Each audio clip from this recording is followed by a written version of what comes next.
A single shot from a Stinger manpads costs up to $150,000, and firing a single missile from a HIMARS MLRS ranges from $150,000 to a staggering $1.5 million. But one of the most money-hungry systems has to be this cannon. It burns through cash almost as fast as the Federal Reserve prints it. So if someone forgets to release the trigger, well. But on a serious note, the United States sends billions of dollars in military aid to countries every year.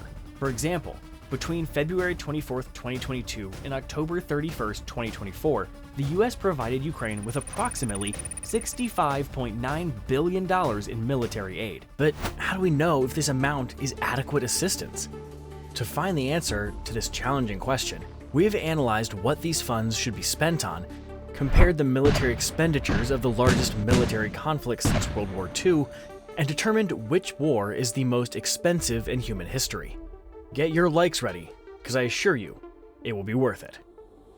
3 years of war in Korea cost the United States $360 billion, and 10 years in Vietnam cost just over $1 trillion, or about $100 billion a year. The 48-day Operation Desert Storm cost $144 billion, and 10 years in Afghanistan cost American taxpayers $1 trillion, or about $100 billion a year. All amounts are adjusted for inflation. However, World War II is believed to have been the most expensive war in humanity's history. At least, that's what the Guinness Book says. However, there are also doubts about this. This war lasted for 6 years. It cost the United States approximately $4.7 trillion adjusted for inflation. About 16 million American servicemen and women participated in World War II, and more than 400,000 died. To keep the men in the Army, the government paid each private soldier in the US Army $600 a year. Considering inflation, today's prices are approximately $8,400 per year. But the central funds were spent on producing iron, 41 billion cartridges, 297,000 airplanes, 193,000 artillery pieces, 86,000 tanks, 2 million army trucks, and almost 9,000 warships, not counting amphibious ships. Combat operations occurred on the seas and oceans in Europe, Asia, and Africa. They involved 80% of the world's population. More than 110 million people around the world were mobilized into the armed forces. Others participated in the war economy. Therefore, if we take into account the expenses of all major countries, the Second World War cost more than $22.5 trillion in today's dollars. That's $3.75 trillion per year. It's a crazy figure, isn't it? However, there are reasons not to consider World War II the most expensive war in human history. Mark Harrison, a professor of economics at the University of Warwick, has calculated that the United States alone spent about $13 trillion during the half-century of the Cold War in 1996 prices. Today, it is more than $26 trillion. And according to Kenneth Rogoff, former chief economist of the IMF, if the United States spent as much as it did during the Cold War, it would be at least $2.5 trillion a year. Most spending is still classified as secret, so the Guinness Book of World Records is silent on the Cold War.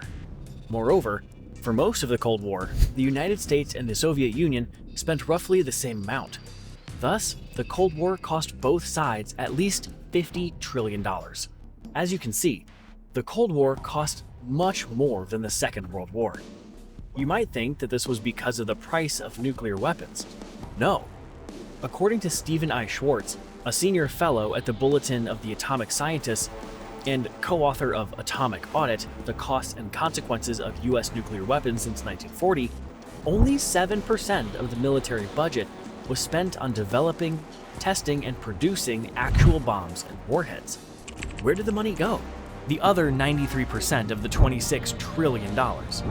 The fact is that nuclear weapons require strict control.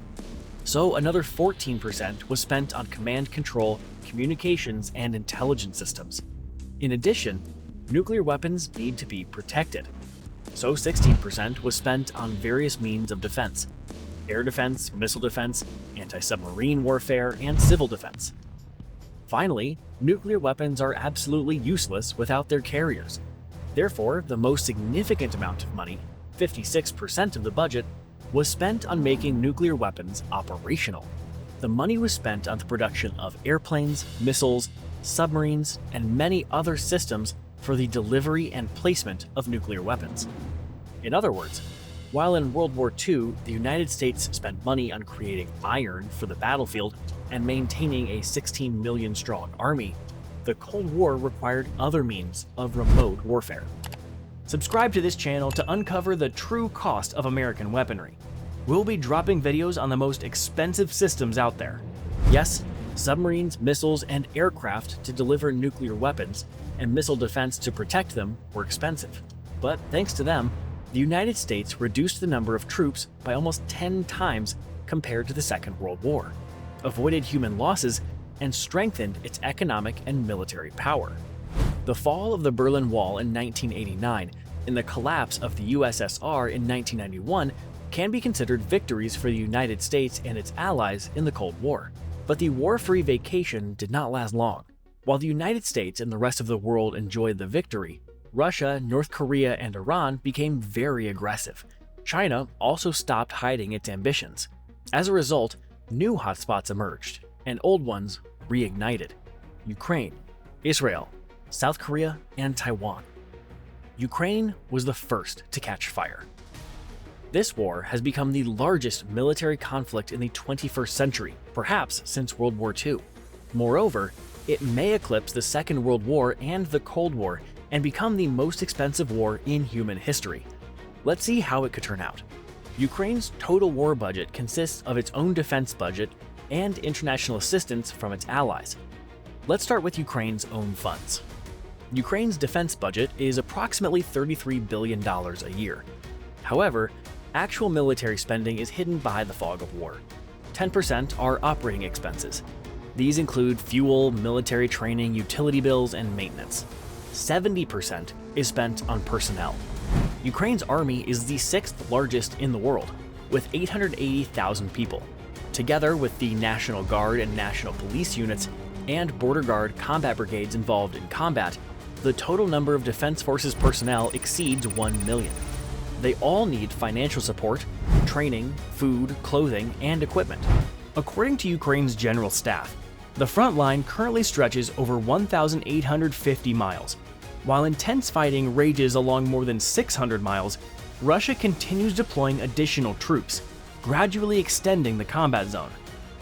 As a result, the Ukrainian army cannot remain small. It must grow to meet these escalating challenges. So, like the Second World War, this war also requires a lot of people, and with it, a lot of iron. Tanks, armored vehicles, airplanes, shells, cannons, etc. However, Ukraine spends only 20% of its budget on purchasing ammunition and weapons. However, the experience of previous wars shows that spending on iron should be the main one. That is why Ukraine receives aid. According to President Zelensky, in 2024, the cost of supporting Ukraine's military reached approximately $100 billion. Of this sum, $40 billion came from Ukraine itself, $35 billion was provided by the United States, and $25 billion came from Europe. We emphasize that we are talking purely about the supply of weapons. Humanitarian and financial aid are separate articles. The list of weapons Ukraine has received is impressive. However, there is another side to the conflict: Russia. Russia also hides its actual military spending. SIPRI estimates that the Russian military budget in the first year of the war was at least $86.4 billion. In 2023, it amounted to more than $109 billion. And in 2024, the Russian state intends to spend at least $121 billion on the war. Former investment banker from Morgan Stanley and Bank of America Merrill Lynch, Craig Kennedy, has presented his own analysis of the Kremlin's hidden war expenditures. It turns out that Russia's military funding operates through two main channels: the official defense budget and an off-budget financing mechanism, which is on par with the official budget in scale. Hidden financing of the military-industrial complex is carried out via state banks, which provide defense enterprises with essentially non-repayable loans. As a result, since the start of the war, Russia's military-industrial sector has received an additional $210 to $250 billion. This means the Kremlin is spending twice as much on the war as Ukraine. The difference in the size of military budgets and capabilities reflects the situation on the battlefield. For example, according to various expert assessments, the armed forces of Ukraine use an average of 2,000 shells daily, but Russia's artillery maintains a daily intensity of 10,000 shells. This is a fantastic intensity for NATO countries. By the way, the average price of a shell has already reached about $8,000. The difference in military budgets in favor of Russia also affects results that do not require insider information. They're obvious. The Russian army is gradually seizing Ukrainian territory, and Russian missiles and drones are destroying Ukrainian cities and critical infrastructure. As of October 2023, Russia spent almost $18 billion on missile strikes against Ukraine alone. That is why Ukraine was expecting additional assistance. Finally, on April 20th, US members of Congress approved a nearly $61 billion aid package to support Ukraine. But it is worth noting that not all the money allocated will be spent on purchasing weapons and military equipment, i.e. the much-needed iron. The package includes $11.3 billion for US operations in the region, including logistical support for supplies to Ukraine.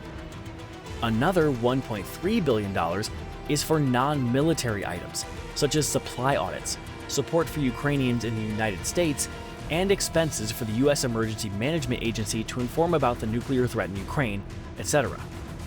$1.6 billion to compensate Ukraine for the cost of ordering American weapons under the Foreign Military Financing Program. $13.8 billion is earmarked for the purchase of firearms under the Ukraine Security Assistance Initiative (USAID) program through contracts with American manufacturers. $23.2 billion are earmarked for the Pentagon to replenish the stocks of weapons and equipment sent to Ukraine earlier.